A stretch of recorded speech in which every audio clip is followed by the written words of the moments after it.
And you probably noticed I don't feel about that war the way we were told we were supposed to feel about that war, the way we were ordered and instructed by the United States government to feel about that war. You see, I tell you, my mind doesn't work that way. I got this real moron thing I do. It's called thinking. And I'm not a very good American because I like to form my own opinions. I don't just roll over when I'm told to. Sad to say, most Americans just roll over on command. Not me. I have certain rules I live by. My first rule, I don't believe anything the government tells me. Nothing. Zero. Nope.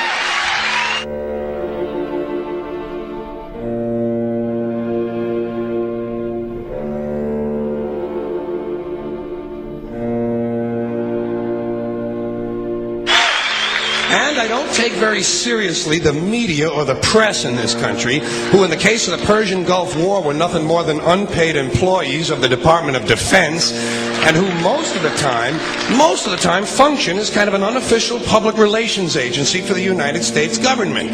So I don't listen to them. I don't really believe in my country. And I gotta tell you folks, I don't get all choked up about yellow ribbons and American flags. Now, to balance the scale, I'd like to talk about some things that bring us together. Things that point out our similarities instead of our differences. Because that's all you ever hear about in this country is our differences. That's all the media and the politicians are ever talking about, the things that separate us, things that make us different from one another. That's the way the ruling class operates in any society. They try to divide the rest of the people. They keep the lower and the middle classes fighting with each other so that they, the rich, can run off with all the fucking money. Fairly simple thing, happens to work. You know, anything different, that's what they're going to talk about. Race, religion, ethnic and national background, jobs, income, education, social status, sexuality, anything you can do, keep us fighting with each other so that they can keep going to the bank. You know how I describe the economic and social classes in this country? The upper class keeps all of the money, pays none of the taxes. The middle class pays all of the taxes, does all of the work.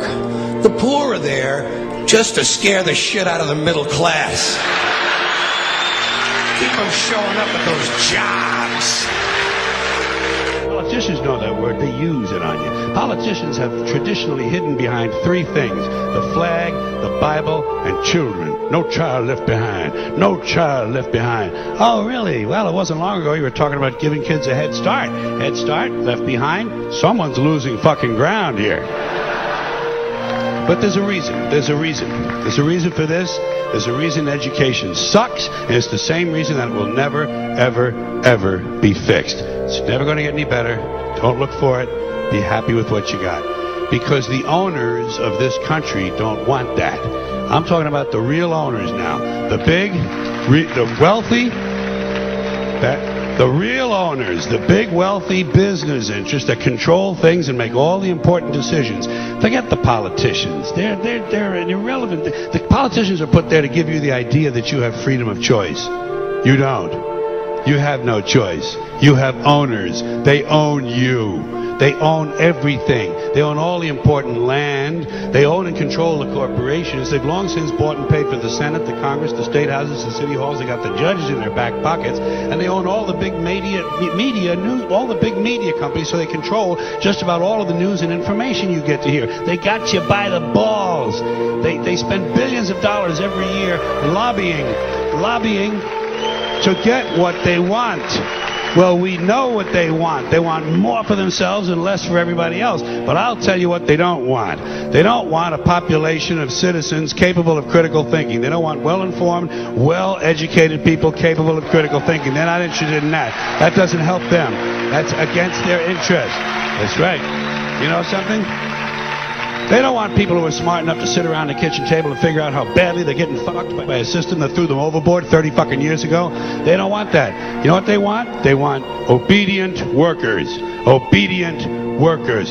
People who are just smart enough to run the machines and do the paperwork, and just dumb enough to passively accept all these increasingly shittier jobs with the lower pay, the longer hours, the reduced benefits, the end of overtime, and the vanishing pension that disappears the minute you go to collect it. And now they're coming for your Social Security money. They want your fucking retirement money. They want it back. so they can give it to their criminal friends on Wall Street. And you know something? They'll get it. They'll get it all from you sooner or later, because they own this fucking place. It's a big club, and you ain't in it. You and I are not in the big club.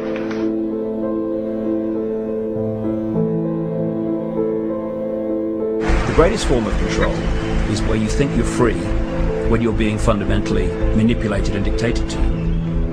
One form of dictatorship is being in a prison cell and you can see the bars and touch them. The other one is sitting in a prison cell but you can't see the bar, you think you're free. What the human race is suffering from is mass hypnosis. We are being hypnotized by people like this. Newsreaders, politicians, teachers, lecturers. We are in a country and in a world that is being run by unbelievably sick people. The chasm between what we're told is going on and what is really going on is absolutely enormous. The greatest hypnotist on planet Earth is a oblong box in the corner of the room. It is constantly telling us what to believe is real. Historically, the control and manipulation of political opinion has been the Freemasons' main weapon in gaining control of countries and states. Once in control of the rulers and politicians of a country, laws and political structures could be changed in accordance with their agenda. However, since restricting the body does not necessarily mean restricting the mind, the Freemason recognizes that their plan for a global government hinges completely on subduing the masses to their agenda, and thus eliminating opposition to their cause.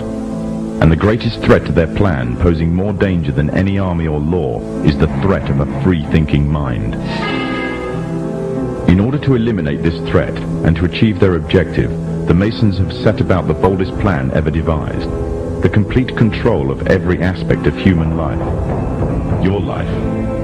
And the weapons they are using against you are in your very homes, entertaining you and your children, and gradually indoctrinating you without you even realizing.